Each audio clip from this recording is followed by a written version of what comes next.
I thought my life was perfect. Beautiful wife, a stable job, a home we built together. We were that couple, the one everyone looked up to. High school sweethearts who made it. We had our routines, our inside jokes, our shared dreams. Everything felt solid, unbreakable.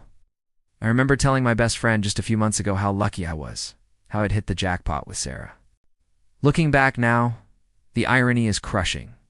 It all started so subtly, I almost missed it. Little changes I brushed off as stress from her new promotion. She started working late more often, which made sense. Her new role had more responsibility. She was more tired, more distant when she came home. Our nightly chats became shorter, our weekends less about us, and more about her needing to decompress alone. I tried to be supportive, to give her space. I'd make her favorite dinner, run her a bath, suggest we go on a weekend trip to reconnect. But every suggestion was met with a tired smile and a polite refusal. Maybe next month, honey.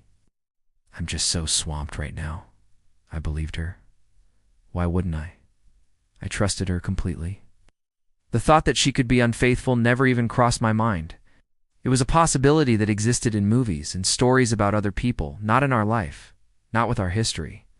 The clue that unraveled everything wasn't a lipstick stain or a mysterious phone call. It was something far more ordinary, almost laughable. It was a coffee shop receipt. I was cleaning out her car one Sunday, a little surprise for her. Tucked into the side pocket of the driver's door was a crumpled receipt from a cafe on the other side of town, a place we never went to. It was dated for a Wednesday afternoon, a time she was always supposedly in back-to-back meetings at her office. But what caught my eye wasn't the location. It was the order. 2 lattes and 2 slices of their famous lemon cake. Sarah hates lemon cake. She always has, ever since we were kids. She says it's too tart. I'm the one who loves lemon cake. So who is she with? A colleague? A client? But why lie about a simple coffee meeting? My mind started racing, connecting dots I hadn't even realized were there. The late nights, the sudden obsession with her phone, the way she'd angle it away from me. The new perfume she started wearing, a scent I'd never smelled on her before. Each memory was a small cut, and that little piece of paper was the final deep slash that opened the wound. That evening, I decided to confront her. I didn't want to. Every part of me screamed to just let it go, to pretend I hadn't seen it, but I knew I couldn't live with the doubt. I sat her down on the sofa, the same sofa where we'd planned our future, and I held up the receipt, asked her, my voice shaking, "Who were you with, Sarah?" The color drained from her face. For a moment, she tried to lie, stammering about a new client who loved the place, but her eyes told a different story. The guilt was plain as day. She finally broke down, and the truth came spilling out. It was a coworker. It had been going on for 6 months. 6 months of lies, of secret meetings, of a double life I had been completely blind to. Every late night at the office was a lie. Every business trip was a romantic getaway.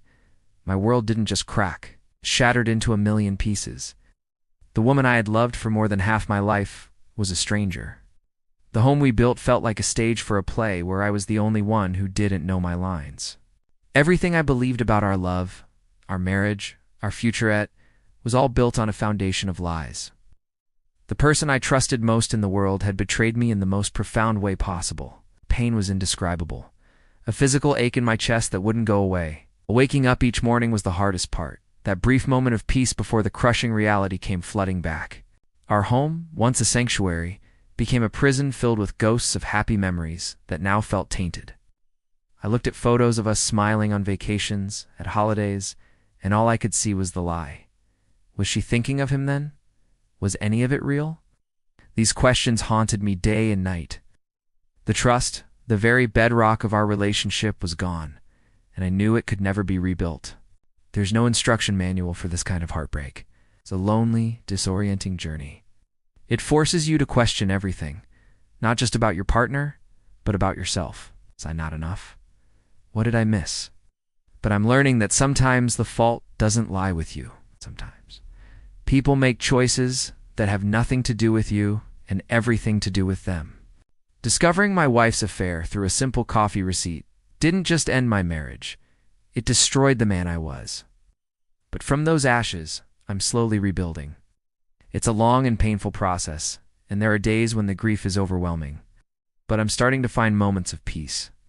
I'm reconnecting with friends I drifted from, finding joy in old hobbies, and slowly, very slowly, learning to trust myself again.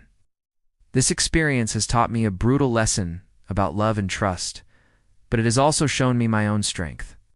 The ability to survive something you thought would kill you is a powerful thing. For anyone going through something similar, know that you are not alone. The pain you feel is valid, but it will not last forever.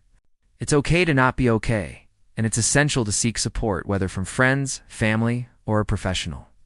Rebuilding your life after betrayal is one of the hardest things you'll ever do, but it is possible. You can find happiness again. You can create a future that is solely yours, built on a new foundation of self-respect and hope.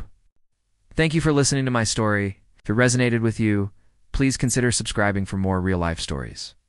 Take care.